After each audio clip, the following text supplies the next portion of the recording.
नमस्कार. आज आपण मंगेश पाडगावकरांची एक कविता वाचणार आहोत. प्रेम म्हणजे प्रेम असतं. प्रेम असतं. तुमचं आणि आमचं अगदी सेम असतं. काय म्हणता, एवढी चिल्लर वाटतात? काव्याच्या दृष्टीने थिल्लर वाटतात.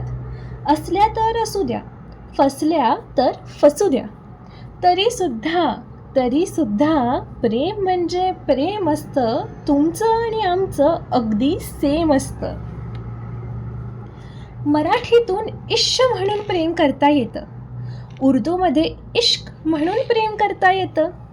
व्याकरणात चुकलात तरी प्रेम करता येतं. कॉन्व्हेंटमध्ये शिकलात तरी प्रेम करता येतं. लव हे त्याचंच दुसरं नेम असतं. प्रेम म्हणजे प्रेम असतं. तुमचं आणि आमचं अगदी सेम असतं.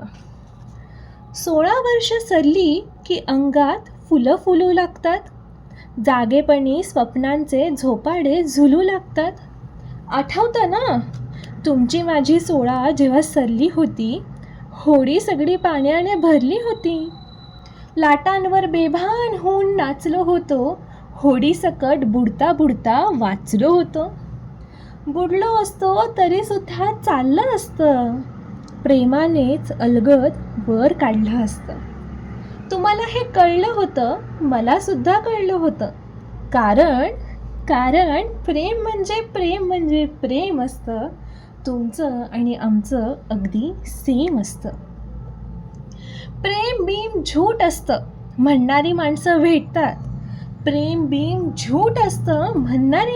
भेटतात.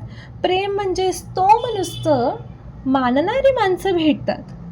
असाच एक जण चक्क मला म्हणाला, आम्ही कधी बायकोला फिरायला नेलं नाही.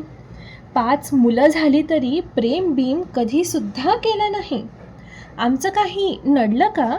प्रेमाशिवाय अडलं का? त्याला वाटलं मला पटलं, तेव्हा मी इतकंच म्हटलं, प्रेम म्हणजे प्रेम असतं. तुमचं आणि आमचं मात्र सेम नसतं. तिच्यासोबत पावसात कधी भिजला असाल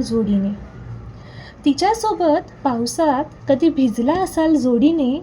एक चॉकलेट अर्ध खाल्लं असाल गोडीने. भर दुपारी उन्हात कधी तिच्यासोबत तासनतास फिरला असाल. झंकारलेल्या सर्वस्वाने तिच्या कुशीत शिरला असाल. प्रेम कधी रुसणं असतं, डोळ्यांनीच हसणं असतं.